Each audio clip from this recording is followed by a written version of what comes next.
there's something that's not being said in public that's driving this. And I believe it is they privately understand that the economy is going to be a wreck if they don't move to get the Strait of Hormuz opened again.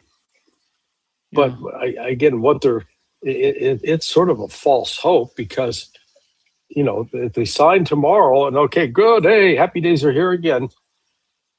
The first task is to clear the Persian Gulf of mines. Otherwise, I don't think most of the ships will be sailing, the tankers, because the insurance companies will not insure them as long as there are mines floating around the Persian Gulf.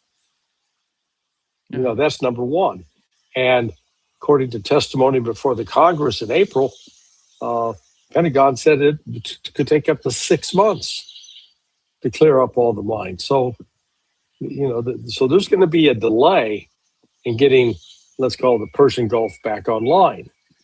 Then you have the issue of how much damage was done to the oil and LNG infrastructure. We know it was significant in Qatar. I'm not sure how bad it is in Saudi Arabia. Yeah. Here is the question that you've raised, I think, today, Pepe Escobar. I talked with Pepe, and he was on my show. Here is what he said about answering your question, Larry. Let me just bring it up for you.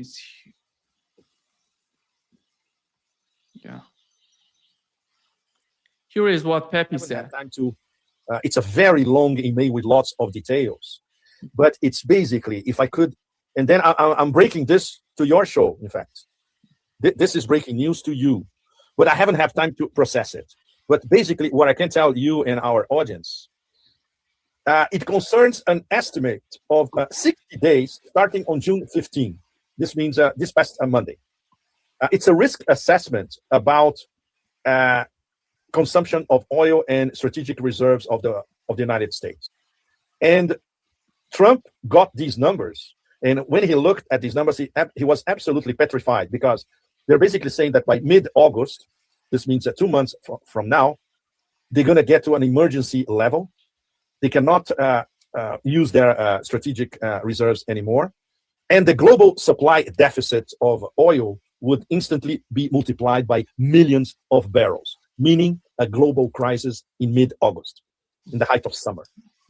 So I would have to go through this in detail, and then I'll probably write something about it. And on our next meeting, we'll discuss this in detail. But this is an immensely important piece of information, and very few people have access to this thing. I haven't seen this thing being discussed by Bloomberg or at the FT, for instance, not yet. So this is it. He got the numbers and he said, in 2 months, everybody is totally fucked. The global economy is fucked. So this means you have to restart the flow of oil like yesterday. And that would be the main reason for the MOU. I like this scenario much, much better than the scenario that the Iranians in the end convinced them, because they said we're going to bomb Israel. Yeah.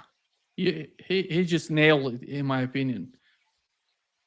Yeah, no, I agree. Well, I wrote the piece 2 days ago suggesting that it was the fact that the Strategic Petroleum Reserve basically only has if there was no other source of oil and the United States had to rely upon that, it would only last for 20 days. And that was on an assumption that it was 360 million barrels. But I saw the real number as of June 5th is down to 349 million barrels. So it very well could be, down to 320 now.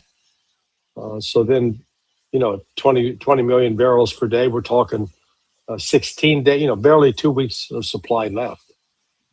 Yeah, so and it's, I saw that analytically, and then on top of it now, Pepe's got it sourced. Yeah. Larry, the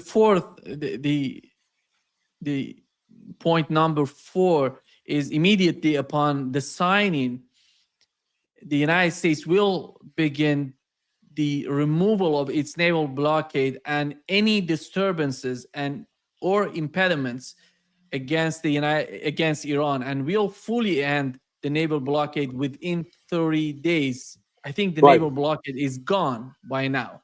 There is nothing of that blockade happening, at least from what we've heard from Iranians.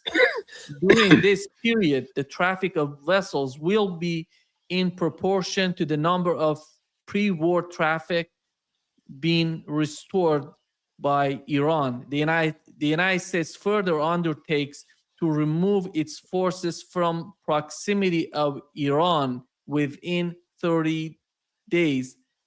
And this is somehow is vague. I don't know when they're talking about American forces, what do they mean by that? The American forces in the bases, or those were in the bases in GCC countries, or they're talking about the new forces in the region, with the destroyers, all these forces that were sent to the region, the new forces. Right. What does that mean, in your opinion? Well, I think it means U.S. forces in Kuwait, Bahrain, Saudi Arabia, Qatar, United Arab Emirates. But understand, many of those troops have already been withdrawn. Do you understand? By virtue of the attacks that took place on those bases. So there are no more U.S. troops there, like at the 5th Fleet headquarters in Bahrain. Maybe just a token presence, a few people, but not many.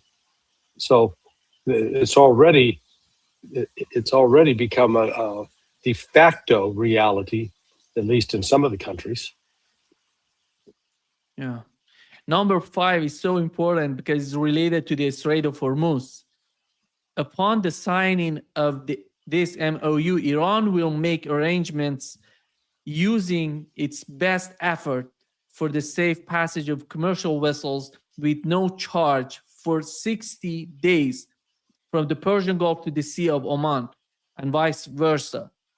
The traffic of commercial vessels will immediately start in considering the need for removal of technical and military obstacles and demining by the Islamic Republic of Iran. It doesn't say that the United States or Europeans, because today Donald Trump was asked about Europeans if they're going to be, he said, I don't need them, but if they want to do this, they're welcome. But in this point, it says just demining by the Islamic Republic of Iran within 30 days. Iran will conduct a dialogue with Oman to define the future administration and maritime services in the Strait of Hormuz. So they're basically talking about the not toll system, but that fee system that Iran has been talking about. It's going to be in place after 60 days.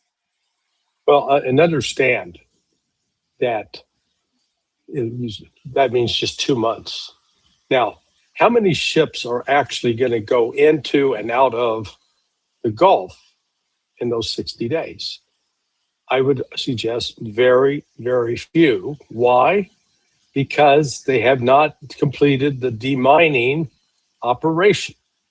That demining operation will take, maybe it's done in as few as 2 months, but DOD was saying, or the Department of War was saying, 6 months.